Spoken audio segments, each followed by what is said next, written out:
Welcome back to ADU Adventures Building in the Backyard. I'm James, and today I want to do something a little different. No checklists, no step-by-step, just me thinking out loud about something I keep noticing, especially in Los Angeles County. Here's the thing I can't stop turning over in my head. All over LA, homeowners are building the small thing before they're building the big thing. They're putting up the ADU in the backyard before they touch their main house. Some of them are rebuilding after a hard year. Some are just looking at the property differently than they have been 5 years ago, but the pattern is the same. The backyard is going first. When you sit with that long enough, you start to realize it isn't a quirk, it's a strategy. A quiet, stubborn little strategy that a lot of LA homeowners have stumbled into, and a few have figured out on purpose. So today that's the conversation. Why the backyard goes first, what you get for it, and because I'd never just sell you the bright side, what it costs you if you get it wrong. This isn't a pitch, it's more of a musing, thinking out loud.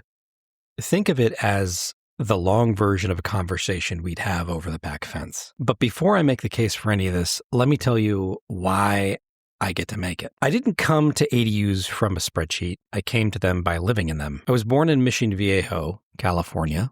An Orange County kid. My family moved up to the Bay Area when I was young, but Southern California never really let go of me. I've got family there, etc. And sure enough, when it came time for college, I headed right back down. I lived in San Fernando Valley for several years, and that's where I met my first ADUs. Except back then, nobody called them that. They were the converted garages, the back house units, the casitas, the granny flats, the unit in the yard. And you'd find them scrolling through housing listings if you were a renter. And I'll be honest with you, most of them were unpermitted, and a lot of them, let's say, were underdeveloped. Thin walls, funny wiring, comfort somewhere near the bottom of the priority list. But the idea stuck with me. A whole separate place to live, tucked onto someone else's lot. There was something there, something convenient, something good. And definitely an investment. Then a few years later, I moved back to the Bay Area right after college, and I got to live in the better version. My first real ADU was a converted water tower. I'm not making that up. 3 levels, laundry and storage at the bottom, kitchen and bath in the middle, and a lofted bedroom area on top. Good little place, great neighborhood. And the best party trick of my life, telling people, oh yeah, I live in a water tower. The neighborhood kids took one look at it and started calling it the Wizard Tower, and honestly, that name stuck, and I kind of loved it. So by the time I built my own ADU in San Jose, California for my parents and siblings, I wasn't guessing. I'd lived the unpermitted version and the charming version, and I'd felt the difference between a space somebody threw together and a space somebody actually thought about. That difference? Well, that's what this episode's about. Now, let me set the scene and let's talk about LA specifically, because LA is its own animal. And when I say LA, I really mean the whole LA County area. I'm talking about San Fernando Valley and San Gabriel Valley and the west side. I'm talking about everything. For a long time, building anything extra on your lot in Los Angeles was a slog. Permits, passageway rules, parking requirements, a maze designed to wear you down. Then the rules changed. Starting in 2017, California passed a wave of laws that forced cities to get out of the way. And LA responded like a city that had been holding its breath. According to the Sightline Institute, in just 2 years after that law took effect, ADU permits in Los Angeles surged by a factor of 30. At one point, accessory dwelling units made up about a fifth of all permits the city issued for new homes. That's not a trend. That's a dam breaking. And it wasn't just LA. UC Berkeley's Turner Center found that statewide ADU permits jumped around 6,000 in 2018 to roughly 16,000 the very next year. And completions more than tripled. Most of that activity clustered in 3 places: Los Angeles, San Diego, and of course the Bay Area. So why LA specifically? Why has the backyard become the smart move here more than anywhere else? Well, there's a few reasons. LA gave homeowners genuinely flexible rules. In the county, you can build a detached ADU up to 1,200 square feet. That's per LA County Public Works' own guidelines. A junior ADU inside your own home can be up to 500, and under state law, the county has to approve or deny a complete application within 60 days. 60 days, not the 18-month odyssey people remember from the old days. LA also leaned into pre-approved plans. LA Planning runs a program where architects have already designed ADUs that the county has pre-vetted.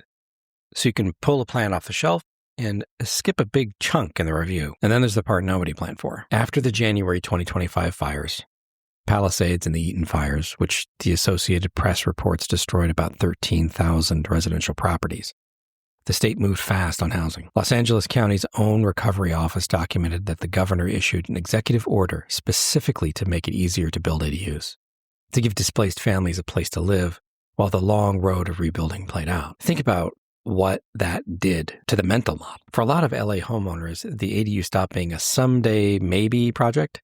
It became the first potential move, the thing you build first, so you have somewhere to stand while everything else takes shape. You build the backyard first, then you deal with the house. And that reframe, the small thing first, is where the real story starts. So let's talk about why the backyard first move is so financially smart. Because this is the part that surprised even me. I want you to stop thinking about an ADU as an expense as well, just for a few minutes at least. Start thinking about it as a hedge. Think of it as an investment. A hedge is something you put in place to protect yourself when you don't exactly know what's coming. And if there's one thing I can promise you about the next 10 years in LA, is that you don't know exactly what's coming. None of us do, no matter where you are in California. Here's how the numbers actually shake out. The Turner Center's statewide survey of ADU owners found that the median ADU cost was about $150,000 to $250,000, and 71% of ADUs came in under $200,000. But a premium built to last unit will run you more than that medium, and I'll be honest about that. But that's your ballpark for the category. Now here's the hedge. That same survey found the median ADU in California rents for about $2,000 a month. $2,000 a month coming in against whatever life throws at you. And it compounds in three directions at once. Obviously, direction one is income. The rent can cover a mortgage payment, a property tax bill, a kid's tuition, an aging parent's care. Or it can just sit there as a cushion. Direction two is qualifying power. And this one's new and it's big. As of an October 2025 update to its selling guide, Fannie Mac now lets you count the rent your ADU would bring in toward the qualifying for the loan, up to 30% of that total qualifying income. Freddie Mac allows something similar. Translation, the thing you're building can help you afford to build it. Now, direction three is property value. Freddie Mac says plainly that an ADU may increase a home's long-term and resale value. And here's the mechanism most people miss. The Appraisal Institute has laid out how appraisers can factor an ADU's rental income directly into what the property is worth. So a unit that earns more doesn't just earn more, it can be worth more on the appraisal too. Income, qualifying power, and value, all from the one structure. And that's the hedge. And notice, every one of these levers gets stronger when the ADU is good. A well-built, well-designed unit rents higher. Rents to better tenants, appraises higher, and costs less to keep up. The quality isn't the luxury version of the decision. The quality is the decision. That's why building the backyard first isn't just emotionally smart in a year like this one. It's financially smart every year. You're not spending $250,000. You're installing a hedge that pays back in three currencies. But where can a hedge go wrong? Now, I told you I wasn't going to just tell you the bright side, because a hedge only works if you build it right. And there are real ways this goes wrong. Let's name some. Risk one, the surprises under the surface. I've seen it 100 times. A homeowner has the perfect plan. And then the city flags an old sewer line that isn't up to code, or a utility connection that needs an upgrade nobody budgeted for. In LA, with older properties and tight lots, the ground has opinions. If you don't do a real property assessment before you fall in love with the design, the surprises find you. And surprises mid-project are never cheap. Risk two, building it cheap to save money and paying more anyway. This one hurts to watch. People shave the budget on the build and then they pay for it for the next 30 years. There's an industry analysis from the property operations firm Released showing the reactive maintenance, the fix-it-when-it-breaks kind of cheap construction guarantees.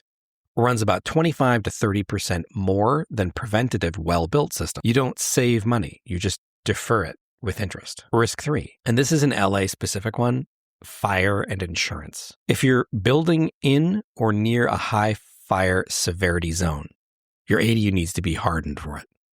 And you need to think hard about how it changes your insurance picture. That's not a reason to walk away. It's a reason to plan with people who know the local landscape cold. And then risk 4 is over-leveraging. A hedge you can't afford to carry isn't a hedge. It's a liability. Build within your budget or within a budget designated to make sense for the investment. Here's the honest through line on all 4, though. Every one of these risks is a planning failure, not an ADU failure.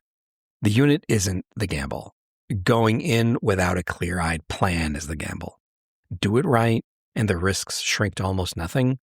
Do it on a hope and a lowball estimate, and the hedge turns on you. Now, here's the heart of it. Let me tell you why this one matters to me. You heard a little bit about my ADU history earlier. The unpermitted units in the valley, the water tower, the place I built in San Jose for my folks, years of living in and around these buildings. And what all of it taught me is that the financial case and the human case are actually the same case. When you put a hedge in your backyard, you're protecting your options, your ability to keep a parent close, to give a kid a soft landing, to stay in the neighborhood you love when the ground shifts under you. And in LA, the ground shifts, let's be honest. That's what control really is. It's not knowing what's coming. It's being ready for anything. The homeowners that build the backyard first, well, they've figured out something quietly profound. The smallest building on the lot is the one that gives you the most room to move. Anyway, those are the musings I wanted to get out today. Why the backyard goes first, why a good ADU is one of the smartest hedges a Los Angeles homeowner or really any California homeowner can make, and why doing it right is the whole ballgame. Thank you for spending your time with me, and thank you for thinking about your home as not just where you live, but the thing that can carry your family forward. If any of this got your gears turning, that's all I really wanted. And if you ever want to talk through your own project or through your own possibilities with people that have been doing this a long, long time, Acton ADU has been building for more than 35 years throughout California. We don't just put up units. We help families think through the whole picture, the budget, the plan, the no surprises version of this whole thing. And if that's useful to you, you can find us at actonadu.com or give us a call at 408-369-1103 for a free consultation. No pressure, just a conversation. That's it for today. I'm James, and this has been ADU Adventures Building in the Backyard.